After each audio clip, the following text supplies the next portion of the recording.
पिछले 24 घंटे से पुतिन यूक्रेन पर बम बरसा रहे हैं, ड्रोन और मिसाइलों से हमले कर रहे हैं।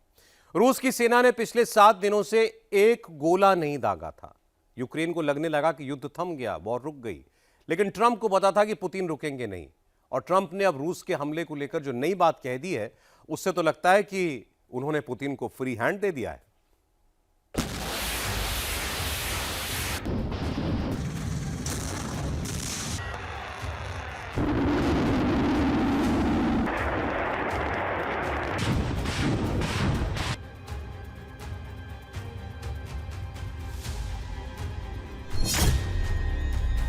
यूक्रेन पर 2026 का सबसे बड़ा हमला।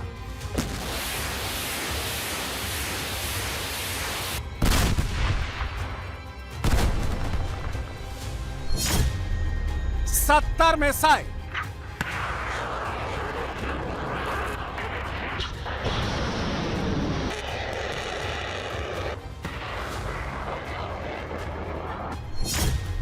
$450 लॉन्ग रेंज ड्रोन,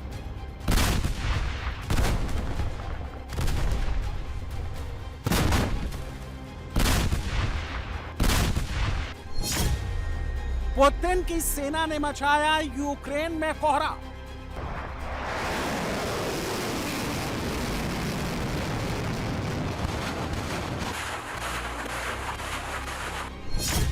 क्या ट्रंप भी अब पुतिन को रोक नहीं पाएंगे?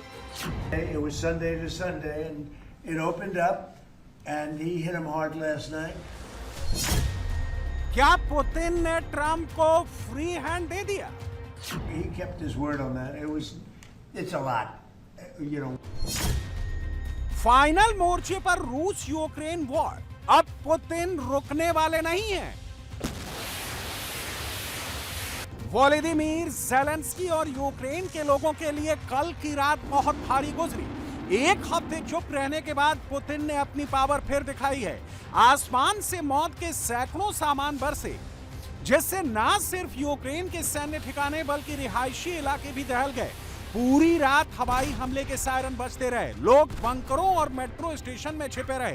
यूक्रेन के आसमान और जमीन पर आग ही आग दिख रही है। यूक्रेन ने रूस के 5 शहरों पर 450 लंबी दूरी के कामिकाज़े ड्रोन से अटैक किया। 70 अलग अलग तरह की मिसाइलें दागी, इनमें 32 बैलिस्टिक मिसाइलें भी शामिल थी। पुतिन की सेना यही नहीं रुकी। ज़ेलेंस्की ने दावा किया कि इस अटैक के कुछ घंटे बाद 28 क्रूज और 43 बैलिस्टिक मिसाइलों का हमला हुआ। रूस के हमले से यूक्रेन में जबरदस्त तबाही हुई है। रूस के निशाने पर यूक्रेन के पावर प्लांट थे। कीव के दार्नित्स्की में एक पावर प्लांट को बड़ा नुकसान पहुंचा है। यूक्रेन के दूसरे सबसे बड़े शहर खार्किव में एक पावर प्लांट पर मिसाइल हमला हुआ। कीव में 1142 हाई राइज अपार्टमेंट की बिजली सप्लाई पूरी तरह से बंद हो गई। यूक्रेन के एनर्जी सेक्टर पर रूस का ये अब तक का सबसे बड़ा अटैक है। हमले में पावर प्लांट, ट्रांसफार्मर, टरबाइन और जनरेटर्स को निशाना बनाकर बिजली सिस्टम को ध्वस्त कर दिया गया। यूक्रेन ने आरोप लगाया है कि पुतिन ने पूरी प्लानिंग के साथ जानबूझकर उनके पावर सिस्टम पर हमला किया है, ताकि आम लोगों को परेशानी हो। यूक्रेन में इस वक्त कड़ाके की ठंड पड़ रही है। टेम्परेचर -20 डिग्री के करीब है। लाइट, हीटिंग और पानी जैसी सुविधा के लिए बिजली जरूरी है। कीव के 1170 अपार्टमेंट में रूस के हमले के बाद पावर सप्लाई बंद हो गई। हीटिंग के बिना लोगों को रात गुजारनी पड़ी। रूस के भेजे गए ड्रोन कीव के रिहायशी इलाकों पर भी गिरे। कीव में वर्ल्ड वॉर 2 का मेमोरियल भी इन हमलों की जद में आ गया। अपार्टमेंट और स्कूल पर भी मिसाइलें गिरी। आज रात मेरे घर में एक बहुत ही भयानक घटना हुई। ये परेशान करने वाली बात है, क्योंकि इस कमरे में 80 साल की बुजुर्ग महिलाएं रहती हैं। हमला रात 1:15 बजे हुआ। घड़ी रुक गई और मैं बाथरूम से बाहर भागी। धमाके से मेरे कान बंद हो गए थे। मुझे कुछ सुनाई ही नहीं दे रहा था। एक बच्चा कॉरिडोर में था और मैं इस कमरे में भागी। आप देख सकते हैं कि यहाँ क्या हुआ। भगवान का शुक्र है कि दीदी बिस्तर की दूसरी तरफ लेटी थीं और उन्हें चोट नहीं लगी। Найбільше постраждало це харчоблок. कैंटीन और ऑडिटोरियम को सबसे ज़्यादा नुकसान हुआ। स्पोर्ट्स हॉल जिसमें कई खिड़कियां हैं उसे भी नुकसान पहुंचा और कई खिड़कियां टूट गईं। ये बहुत ख़राब हुआ क्योंकि कैंटीन का इसी साल ही रिनोवेशन हुआ था और 1 महीने से भी कम समय में वो तबाह हो गई। लेकिन सबसे ज़रूरी बात यह है कि कोई घायल नहीं हुआ क्योंकि वहाँ बहुत से लोगों ने शेल्टर लिया था। Найголовніше, що ніхто не постраждав, хоча в нас в укритті було дуже багато людей. 450 ड्रोन का एक साथ हमला करना रूस की नई रणनीति का हिस्सा है। इसे स्वाम टेक्निक कहा जाता है। इसका मकसद यूक्रेन के एयर डिफेंस सिस्टम को उलझाकर मिसाइलों को उनके लक्ष्य तक पहुंचाना था और पुतिन की सेना इसमें कामयाब रही। यूक्रेन के कई इलाके अंधेरे में डूबे हैं। ड्रोन अटैक के बाद यूक्रेन के अलग अलग शहरों में रूस की मिसाइलों ने जबरदस्त कहर मचाया। खेरसॉन में हुए अटैक में 3 लोग मारे गए। इसके अलावा ज़ैपोरिज़िया पर रूसी हमले में 2 बच्चों की मौत हो गई। ज़ैपोरिज़िया शहर पर हर तरफ तबाही के निशान फैले हुए हैं। लोग डरे हुए हैं। ये बहुत डरावना था। आवाज़, गड़गड़ाहट, पल भर में सब कुछ उड़ गया। वो कहती है कि उन्हें रिएक्ट करने का भी समय नहीं मिला। ये बहुत डरावना था। व्लादिमीर पुतिन का यह हमला क्या उनकी सोची समझी रणनीति का हिस्सा है? क्या इस हमले के जरिए वो यूक्रेन पर दबाव बनाना चाहते हैं? क्योंकि यह हमला शांति वार्ता से ठीक 1 रात पहले हुआ है। आबू धाबी में रूस यूक्रेन के बीच युद्ध रोकने पर बात हो रही है। रूस, यूक्रेन और अमेरिका के अधिकारी इसमें शामिल हैं। नाटो के सेक्रेटरी जनरल मार्क रुट्टे कीव में मौजूद थे। खराब मौसम की वजह से ट्रंप ने पुतिन से हमला ना करने की अपील की थी।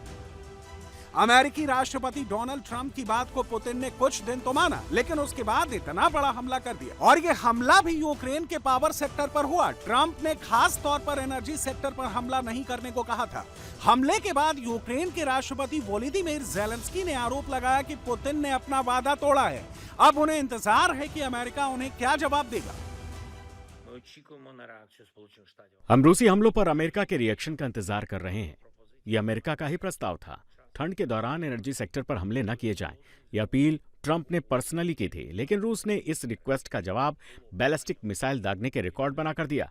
ट्रंप की अपील को अभी सिर्फ 4 दिन ही बीते हैं। ये बताना है कि रूस जो वादा करता है या फिर करने वाला है उसे पूरा नहीं करता। हम उनसे आगे क्या उम्मीद कर सकते हैं? रूस का धोखा फिर सामने आया है।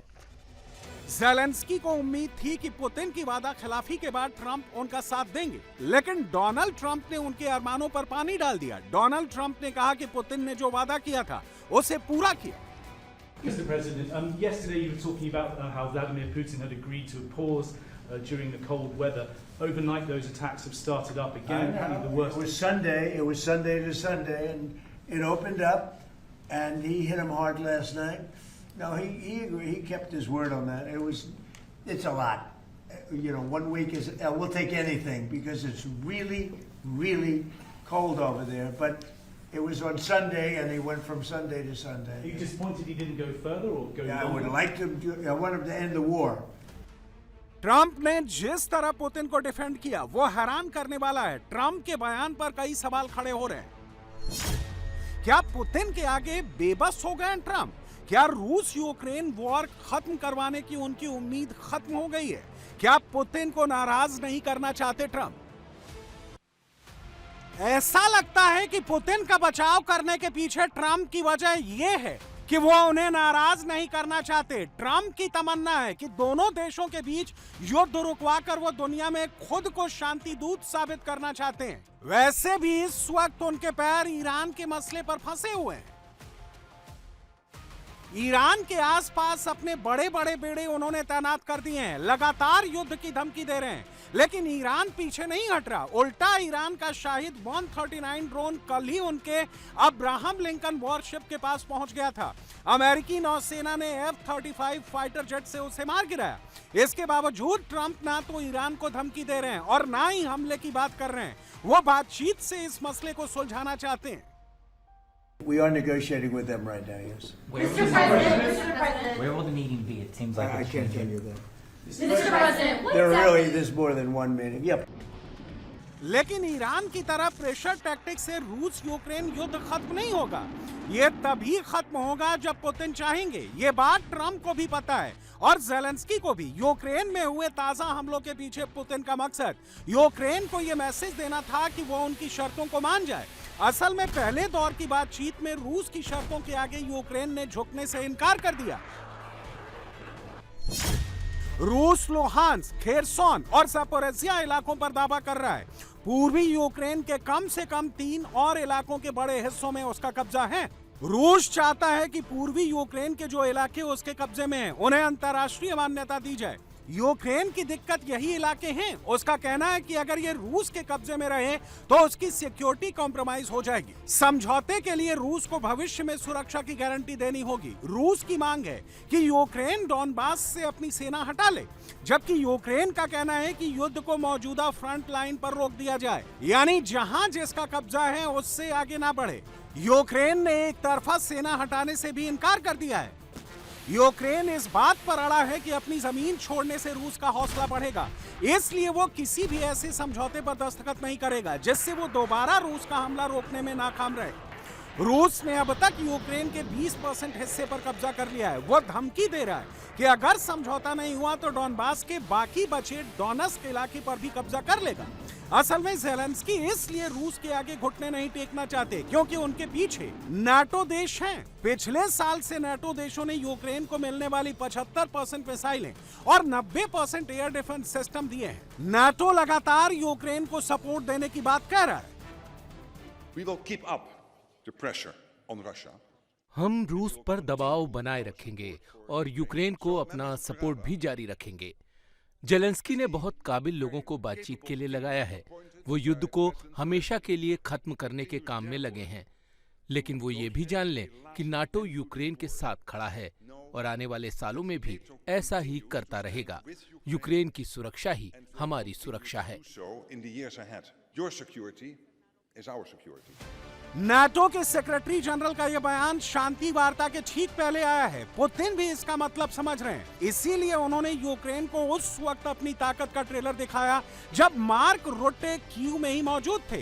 रूस यूक्रेन वॉर को 24 फरवरी को 4 साल पूरे होने जा रहे हैं। पुतिन अब इस जंग को लंबा चलाने के मूड में नहीं है। डोनाल्ड ट्रंप भी पुतिन को रोक नहीं रहे हैं। अगर बातचीत में समझौता नहीं होता है तो पुतिन यूक्रेन को रूस का पूरा पावर शो दिखाने के लिए तैयार बैठे हैं। निशाना यूक्रेन है, टारगेट लॉक है, क्योंकि पुतिन इस जंग के बिग बॉस है।